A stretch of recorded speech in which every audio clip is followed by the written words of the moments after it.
चरणबद्ध रूपमा अगाडि बढेका छौँ। एवं सबै साथीहरू अगाडि रहनुभएका कृपया यहाँ अगाडि रहनुभएका साथीहरू मूल ज्ञानभन्दा पछाडि गइदिन म हार्दिक अनुरोध गर्दछु। विद्यालय शिक्षा जारी कर।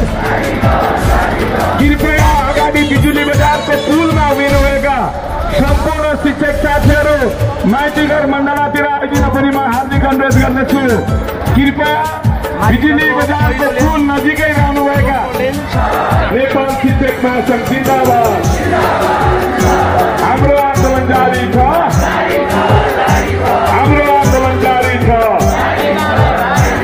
शिक्षक कर्मचारी एकता जिन्दाबाद। शिक्षक कर्मचारी एकता जिन्दाबाद। शिक्षक महासंघ जिन्दाबाद। शिक्षक महासंघ जिन्दाबाद।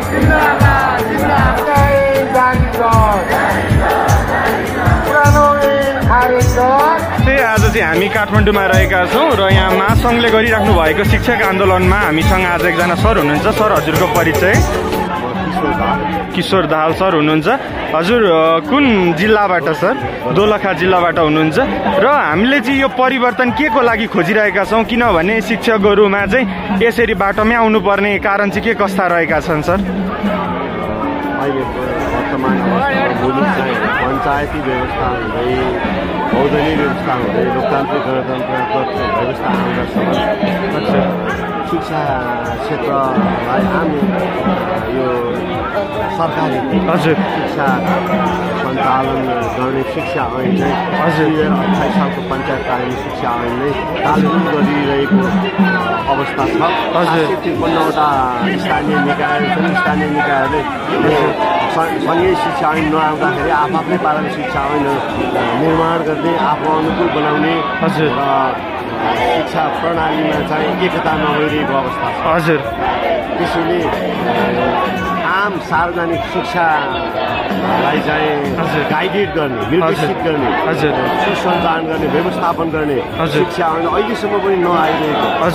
लगभग चाहिँ यति लामो समय भइसक्यो मुलुक सङ्घीयतामा गएको तैपनि अहिलेसम्म सङ्घीय शिक्षा ऐन आउन सकिरहेको छैन।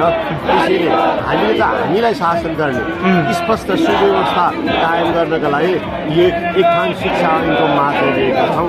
त्यही शिक्षा ऐनका लागि हामी सडकमा आउनु। आनै शिक्षा पद्धतिमा हाम्रो चाहिँ सार्वजनिक शिक्षा अगाडि बढ्न सक्दैन, क्वालिटी आउन सक्दैन भनेर नयाँ शिक्षा ऐनका लागि होला त्यहाँ हाम्रा शिक्षकहरूका केही मागहरू छन्।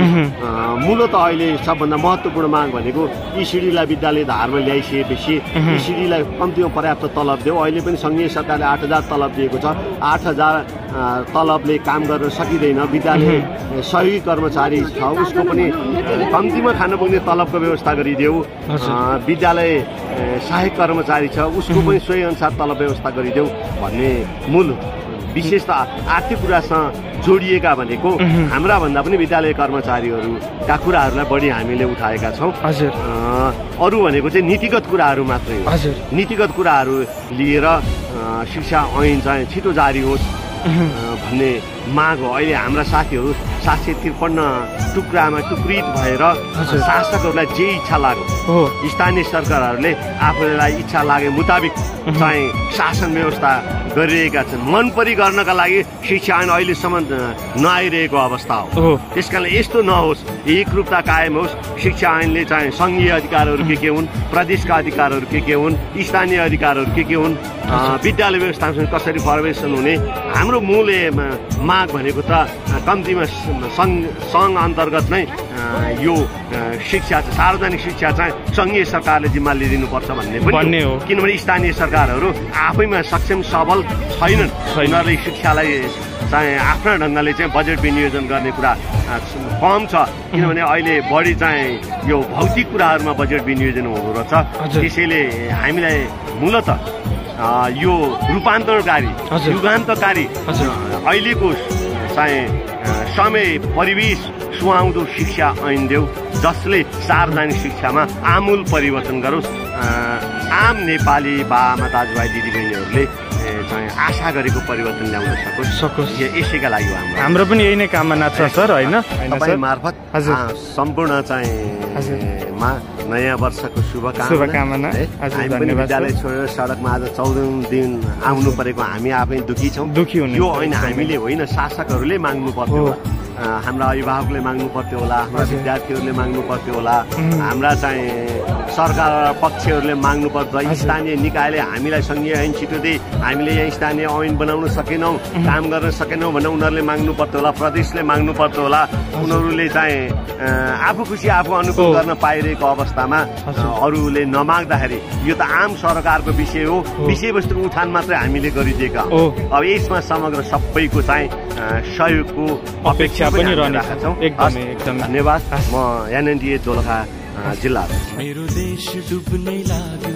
किनारे लगाइदेऊ सपुत छौ कि कोही माझी बचाइदेऊ मेरो देश डुब्नै लाग्यो किनारे लगाइदेऊ सपुत छौ कि कोही माझी बचाइदेऊ केही ढुकढुकी छ कि मर्न त्यसै नदेऊ त्यसै नदेऊ मेरो देश डुब्नै लाग्यो किनारे लगाइदेऊ सपुत छौ कि कोही माझी बचाइदेऊ